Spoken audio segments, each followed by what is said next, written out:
Good morning. Happy Thursday, so Friday Eve.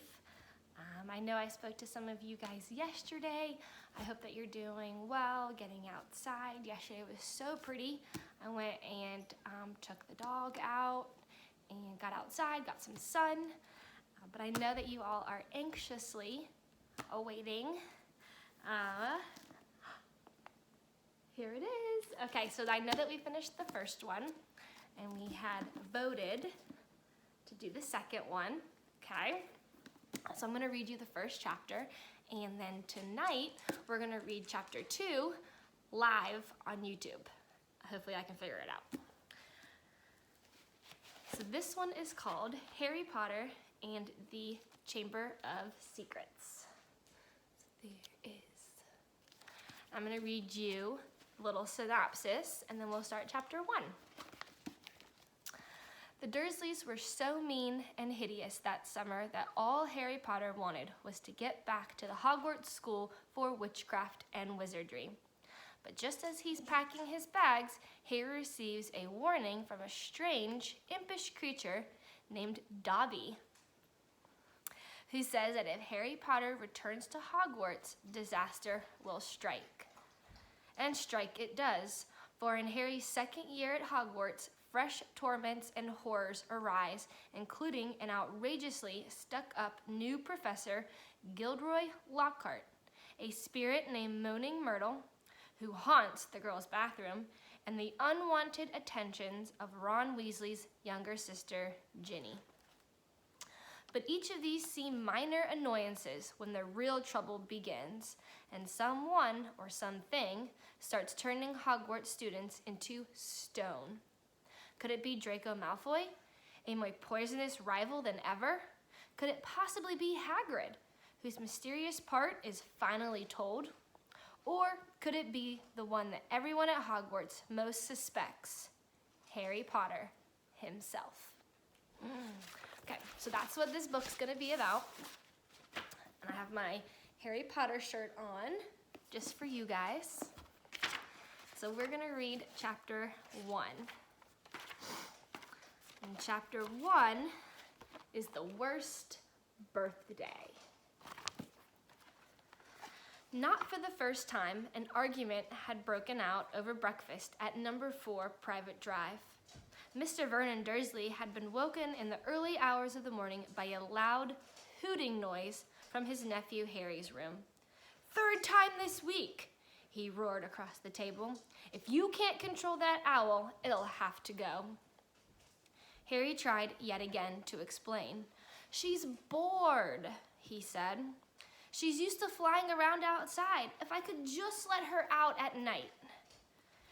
"Do I look stupid?" snarled Uncle Vernon, a bit of fried egg dangling from his bushy mustache. "I know what'll happen if that owl's let out." He exchanged dark looks with his wife, Petunia.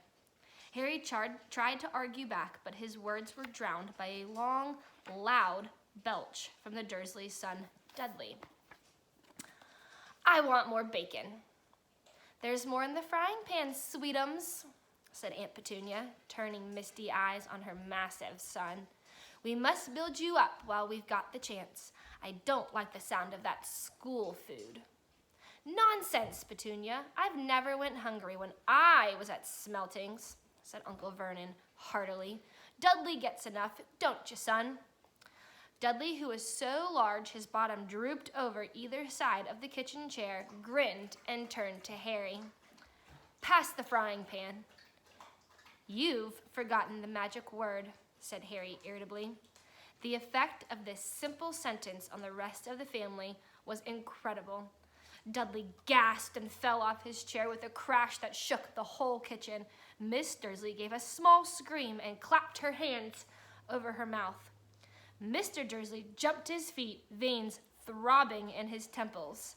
"I meant please," said Harry quickly. "I didn't mean—" "Have I told you," thundered his uncle, spraying spit over the table, "about saying the M word in our house?" "But How dare you threaten Dudley?" roared Uncle Vernon, pounding the table with his fist. I warned you I will not tolerate mention of your abnormality under this roof." Harry started from his purple-faced uncle to his pale aunt, who was trying to heave Dudley to his feet. "All right," said Harry, "all right." Uncle Vernon sat back down, breathing like a winded rhinoceros and watching Harry closely out of the corners of his small, sharp eyes. Ever since Harry had come home from the summer holidays, Uncle Vernon had been treating him like a bomb that might go off at any moment because Harry Potter wasn't a normal boy. As a matter of fact, he was not as normal as it is possible to be. Harry Potter was a wizard. A wizard fresh from his first year at Hogwarts School of Witchcraft and Wizardry. And if the Dursleys were unhappy to have him back from the holidays, it was nothing to how Harry felt. He missed Hogwarts so much. It was like having a constant stomach ache. He missed the castle with its secret passageways and ghosts, his classes, though perhaps not Snape, the potions master, the mail arriving by owl, eating banquets in the Great Hall, sleeping in his 4-poster bed in the Tower dormitory, visiting the gamekeeper Hagrid in his cabin next to the Forbidden Forest on the grounds, and especially Quidditch.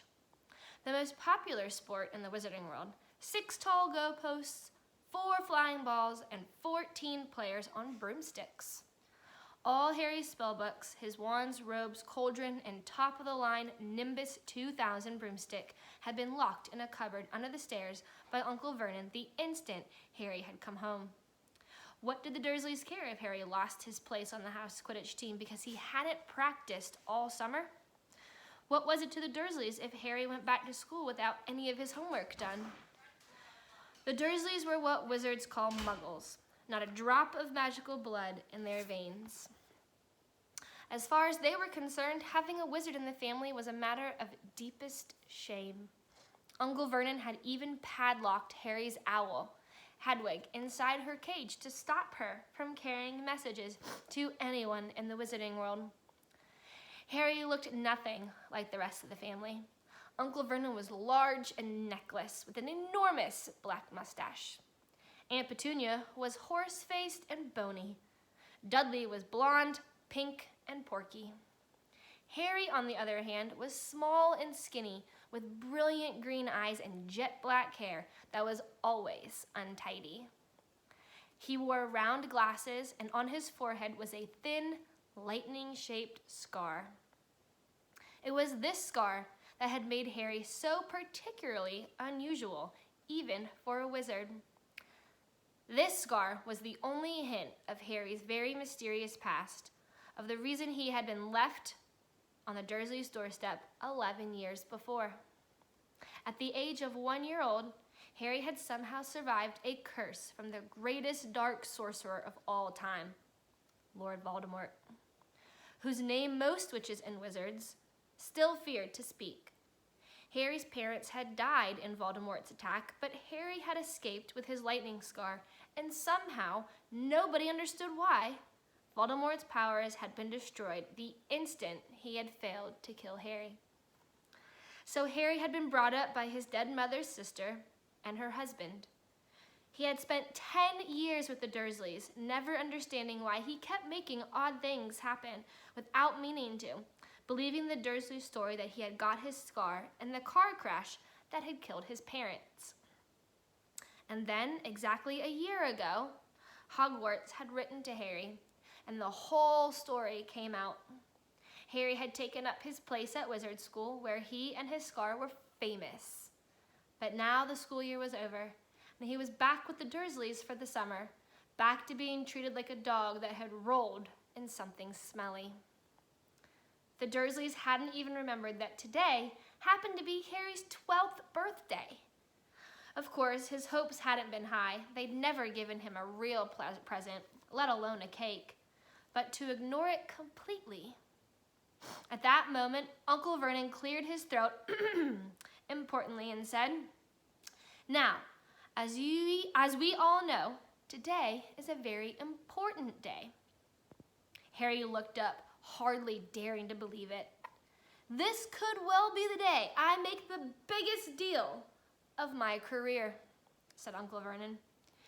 Harry went back to his toast. Of course, he thought bitterly. Uncle Vernon was talking about the stupid dinner party. He'd been talking of nothing else for 2 weeks. Some rich builder and his wife were coming to dinner, and Uncle Vernon was hoping to get a huge order from him. Uncle Vernon's company made drills. I think we should run through the schedule one more time, said Uncle Vernon. We should all be in position by 8 o'clock. Petunia, you will be in the lounge, said Aunt Petunia promptly, waiting to welcome them graciously to our home. Good, good. And Dudley? I'll be waiting to open the door. Dudley put on a foul, simmering smile. May I take your coats, Mr. and Mrs. Mason? They'll love him, cried Aunt Petunia. Excellent, Dudley, said Uncle Vernon. Then he rounded on Harry. And you? I'll be in my bedroom, making no noise and pretending I'm not there, Harry said tonelessly. Exactly, said Uncle Vernon nastily. I will lead them into the lounge, introduce you, Petunia, pour them drinks, and at 8:15, I'll announce dinner, said Aunt Petunia. And Dudley, you'll say, may I take you through the dining room, Mrs. Mason, said Dudley, offering his fat arm to an invisible woman. Oh, there's Mac. My perfect little gentleman, sniffed Aunt Petunia. And you, said Uncle Vernon viciously to Harry. I'll be in my room, making no noise and pretending I'm not there, said Harry dully. Precisely. Now, we should aim to get in a few good compliments at dinner. Petunia, any ideas? Vernon tells me you're a wonderful golfer. Oh, there's Shire. Mr. Mason, do tell me where you bought your dress, Mrs. Mason. Perfect. Dudley? How about, we had to write an essay about our hero at school, Mr. Mason, and I wrote about you. This was too much for both Aunt Petunia and Harry. Aunt Petunia burst into tears and hugged her son, while Harry ducked under the table so they wouldn't see him laughing. And you, boy? Harry fought to keep his face straight as he emerged. I'll be in my room, making no noise and pretending I'm not there, he said. Too right you will, said Uncle Vernon forcefully. The Masons don't know anything about you, and it's going to stay that way. When dinner's over, you take Mrs. Mason back to the lounge for coffee, Petunia, and I'll bring the subject around to drills. With any luck, I'll have the deal signed and sealed before the news at 10. We'll be shopping for a vacation home in Majorca this time tomorrow. Harry couldn't feel too excited about this. He didn't think the Dursleys would like him any better in Majorca than they did on Private Drive. Right, I'm off into town to pick up the dinner jackets for Dudley and me. And you, he snarled at Harry, you stay out of your aunt's way while she's cleaning. Harry left through the back door. It was a brilliant sunny day. He crossed the lawn, slumped down on the garden bench, and sang under his breath, Happy birthday to me, happy birthday to me. No cards, no presents, and he would be spending the evening pretending not to exist. He gazed miserably into the hedge. He had never felt so lonely, more than anything else at Hogwarts. More even than playing Quidditch, Harry missed his best friends, Ron Weasley and Hermione Granger. They, however, didn't seem to be missing him at all. Neither of them had written to him all summer, even though Ron had said he was going to ask Harry to come and stay. Countless times Harry had been on the point of unlocking Hedwig's cage by magic and sending her to Ron and Hermione with a letter, but it wasn't worth the risk. Underage wizards weren't allowed to use magic outside of school. Harry hadn't told the Dursleys this. He knew it was their terror that he might turn them all into dung beetles that stopped them from locking him in the cupboard under the stairs with his wand and broomstick. For the first couple of weeks back, Harry had enjoyed muttering nonsense words under his breath and watching Dudley tearing out of the room as fast as his fat legs would carry him. But the long silence from Ron and Hermione had made Harry feel so cut off from the magical world that even taunting Dudley had lost its appeal. And now Ron and Hermione had forgotten his birthday. What wouldn't he give now for a message from Hogwarts, from any witch or wizard? He'd almost be glad of a sight of his arch enemy, Draco Malfoy, just to be sure it hadn't all been a dream. Not that his whole year at Hogwarts had been fun. At the very end of last term, Harry had come face to face with none other than Lord Voldemort himself. Voldemort might be a ruin of his former self, but he was still terrifying, still cunning, still determined to regain power. Harry had slipped through Voldemort's clutches for a second time, but it had been a narrow escape. And even now, weeks later, Harry kept waking in the night, drenched in cold sweat, wondering where Voldemort was now, remembering his livid face, his wide, mad eyes. Harry suddenly sat bolt upright on the garden bench. He had been staring absent-mindedly into the hedge, and the hedge was staring back. Two enormous green eyes had appeared among the leaves. Harry jumped to his feet just as a jeering voice floated across the lawn. "I know what day it is," sang Dudley, waddling toward him. The huge eyes blinked and vanished. "What?" said Harry, not taking his eyes off the spot where they had been. "I know what day it is," Dudley repeated, coming right up to him. "Well done," said Harry. "You finally learned the days of the week." "Today's your birthday," sneered Dudley. "How come you haven't gotten any cards? Haven't you even got friends at that freak place?" "Better not let your mum hear you talking about my school," said Harry coolly. Dudley hitched up his trousers, which were slipping down his fat bottom. "Why are you staring at the hedge?" he said suspiciously. "I'm trying to decide what would be the best spell to set it on fire," said Harry. Dudley stumbled backwards at once, a look of panic on his face. "You can't. Dad told me you're not to do magic. He said he'll chuck you out of the house. You haven't got anywhere else to go. You haven't even got friends to take you." "Jiggery pokery," said Harry in a fierce voice. "Hocus pocus, squiggly wiggly." "Mom!" howled Dudley, tripping over his feet as he dashed back toward the house. "Mom, he's doing you-know-what!"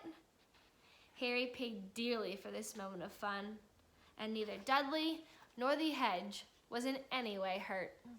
Aunt Petunia knew he hadn't really done magic, but he still had to duck as she aimed a heavy blow at his head with a soapy frying pan. Then she gave him work to do, with the promise he wouldn't eat again until he'd finished. While Dudley lolled around watching and eating ice cream, Harry cleaned the windows, washed the car, mowed the lawn, trimmed the flower beds, pruned and watered the roses, and repainted the garden bench. The sun blazed overhead, burning the back of his neck. Harry knew he shouldn't have risen to Dudley's bait, but Dudley had said the very thing Harry had been thinking himself.